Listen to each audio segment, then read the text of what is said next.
Fala galera, beleza? Professor Hugo Veritas. Na aula de hoje vamos dar continuidade às estéticas literárias do século XIX. E a estética de hoje é o naturalismo, tá? Primeira coisa é entendermos que o naturalismo é uma escola e podemos dizer que ela é irmã do realismo. E por que isso? Porque elas dialogam, elas comungam em um conjunto de características. Mas também é importante dizer que cada um também tem uma particularidade, beleza? Então vamos lá. Quando pensarmos em naturalismo, podemos pensar em algumas palavras-chave. Por exemplo, o naturalismo é uma versão mais radical do realismo, tá? Então a palavra radical vai remeter ao naturalismo. Uma outra palavra-chave é o seguinte: a ciência, certo? A ciência. Lembre-se que no realismo nós temos aí um aprofundamento, né? É inserido no realismo a perspectiva da psicologia, certo? Aqui no naturalismo a ciência ela vai ser muito forte, muito presente, tá? E um outro termo-chave é pensarmos no homem sendo comparado ao animal, tá? O homem, no naturalismo, é comparado ao animal, beleza? E quando é que surge o naturalismo? O naturalismo surge na França, certo? Surge aqui na França. O autor que vai inaugurar esse processo, uma sua obra experimental, é o Émile Zola.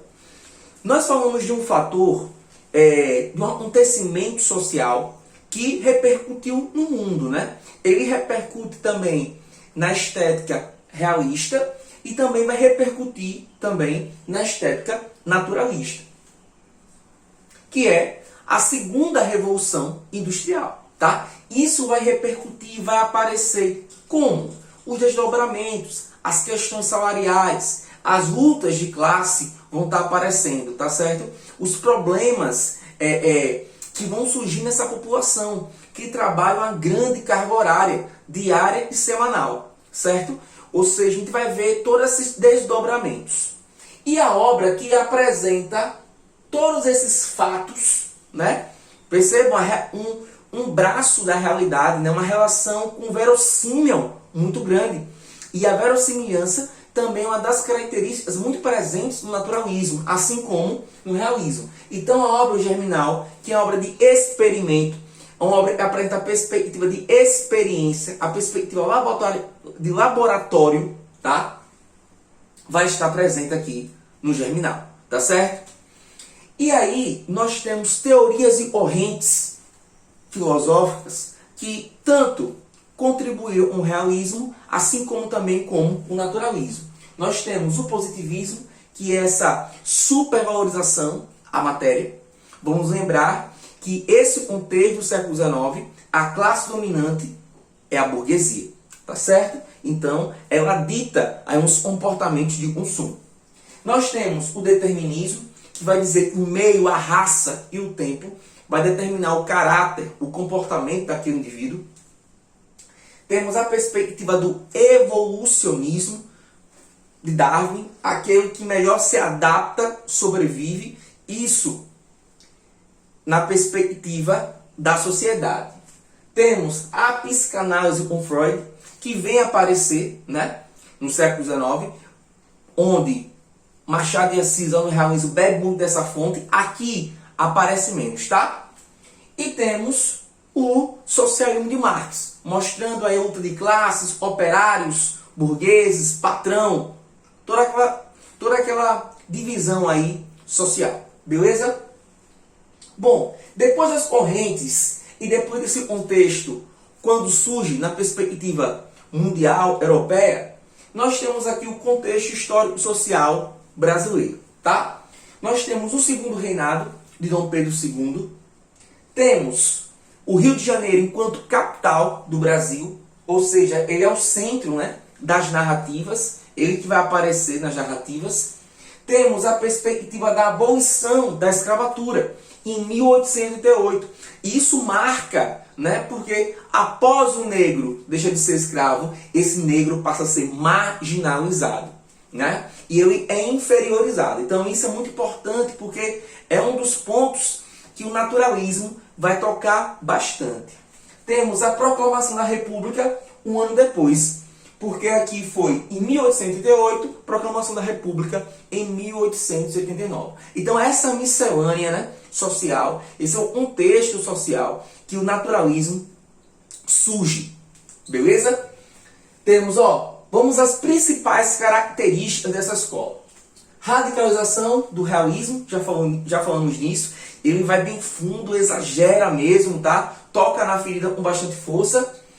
Oposição aos ideais românticos. Pessoal, eu disse a vocês no início que o naturalismo é uma estética literária que dialoga com o realismo. Logo, ela também é oposta aos ideais românticos de subjetividade, de trazer a perspectiva do divino e também das idealizações. Beleza? Linguagem coloquial, clara, objetiva, diretos, cirúrgicos, sem arrudeios, tá? Sem a presença aí forte da subjetividade.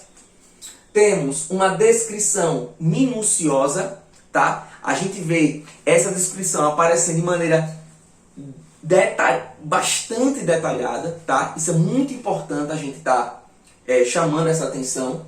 Temos a visão mecanicista do homem, um homem objeto, até por conta da perspectiva da Revolução Industrial, tá certo? Temos o romance e experimento.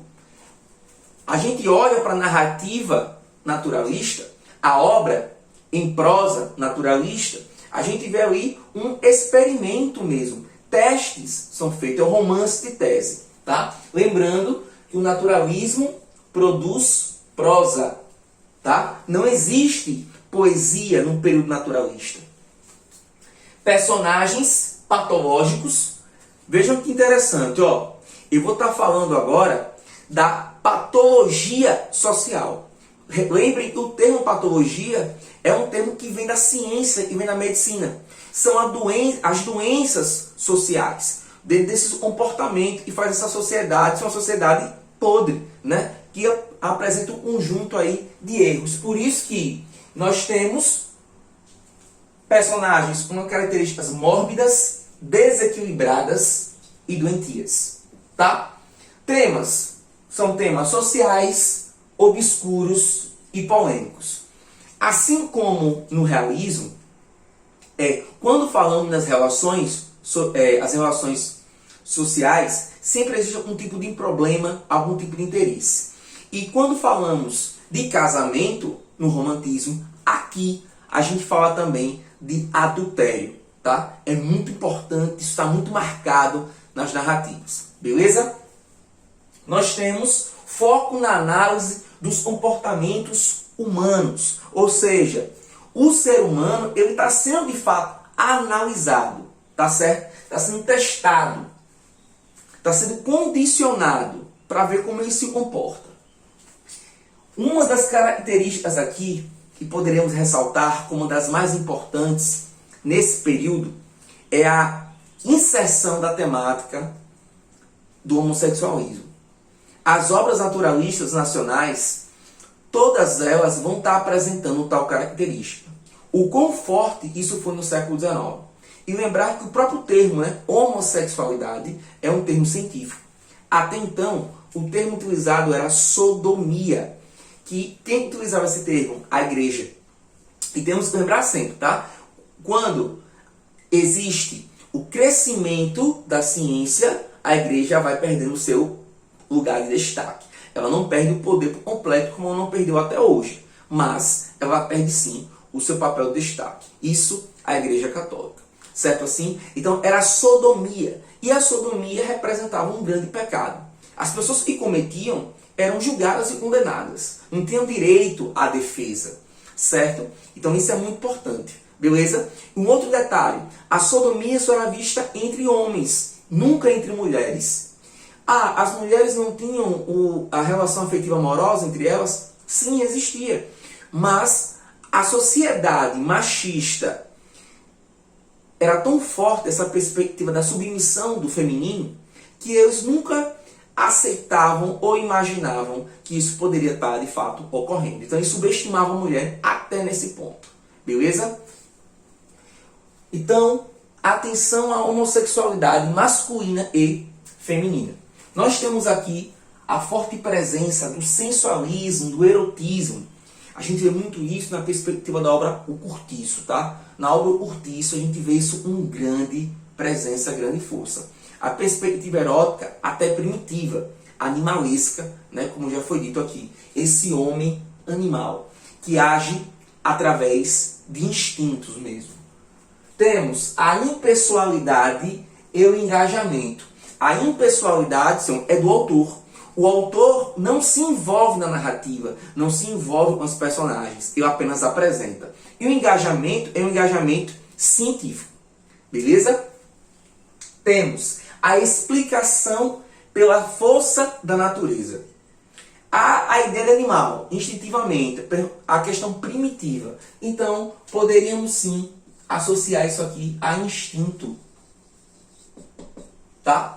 Um outro fator, e podemos, aproveitando aqui o ensejo, tá falando que era muito comum, tá? Nesse período, e o naturalismo apresenta isso muito fortemente, é a eugenia. Eugenia. Que nada mais é do que a higienização das raças. E esse processo de limpeza, né, das raças dizia o quê? Que quanto mais pura a raça, melhor ela é.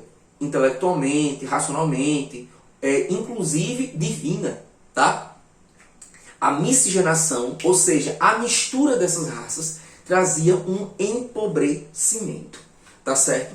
Então isso foi muito marcante, muito forte. Inclusive, é esse argumento científico que deu base, deu argumento para comportamentos de regime totalitários. Tá? Quando a gente vê aí o nazismo, por exemplo. Isso é muito importante a gente estar lembrando e associando. Beleza? E aí, pensamos nos autores nacionais. Quem inaugura no mundo, na França, é o Émile Zola com sua obra O Germinal. Que, inclusive, hoje já existe adaptação para o cinema. E é interessante estar vendo isso, por quê? Porque a gente vê o quão importante é o diálogo entre a literatura e o cinema. Beleza? Temos aqui quem inaugura o naturalismo no Brasil, Aloysio de Azevedo. Tá certo? Com a sua obra O Mulato. Que a gente vai tratar da perspectiva da miscigenação, vai tratar das questões raciais, a gente vai tratar também preconceito, da relação afetiva amorosa, e não pode existir, não se conclui por conta de melanina a mais na pele do indivíduo. Temos Raul Pompeia, tá? E também o Adolfo Caminha. Esses são os três principais autores naturalistas. O Mulato inaugura o naturalismo no Brasil, do Aloysio Azevedo.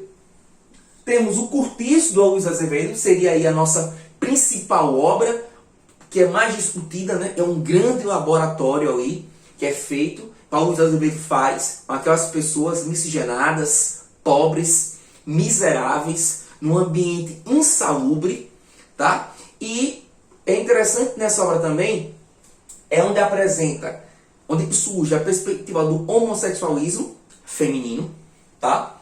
E também a gente encontra características onde se discute a qualidade do indivíduo brasileiro, por ser miscigenado, e a qualidade do indivíduo europeu, tá? Porque o europeu menos miscigenado, ele é melhor, é mais puro, tá? Isso é apresentado também na narrativa. Temos o Ateneu, do Raul Pompeia, que é uma obra que mostra o sistema educacional opressor, status social, opressão e também, principalmente, a homossexualidade. E como essa homossexualidade ela acontece lá com o menino Sérgio, tá? Só que aqui eu tenho uma homossexualidade masculina. E por fim, nós temos a obra Bom Crioulo, do Adolfo Caminha, que também nos apresenta, enquanto temática central, a homossexualidade. Mas a homossexualidade entre um homem negro e um homem branco. E aí, senhores, ó, de todas as 4 obras, desses 3 autores nacionais, temos o determinismo, né, mandando na narrativa, tá certo? Então, ó, quando a gente pensa em naturalismo, pensa em radicalismo do realismo, pensa numa estética e supervaloriza a ciência. O realismo traz a ciência, mas foca na análise psicológica. Aqui acontece muito pouco, tá? E o homem, ele é tratado, ele é visto como animal. Que homem? Que homem? O homem brasileiro, por ser miscigenado, tá certo? Então ele vai trabalhar com a miséria. E lembrando, toda a estética naturalista também apresenta, está inserida onde a elite é dominante, que é a burguesia. Só que o que se apresenta na narrativa é a miséria, tá? A elite aparece como dominante, mas o que é importante estar destacando, que não é ela o protagonista, e sim esses miseráveis, tá certo? Então a gente fica por aqui. Acesse aí, se inscreve no canal, tá? Ativa as notificações, fica ligado aí para a próxima aula, beleza? E foco no Enem, meu caro. Forte abraço!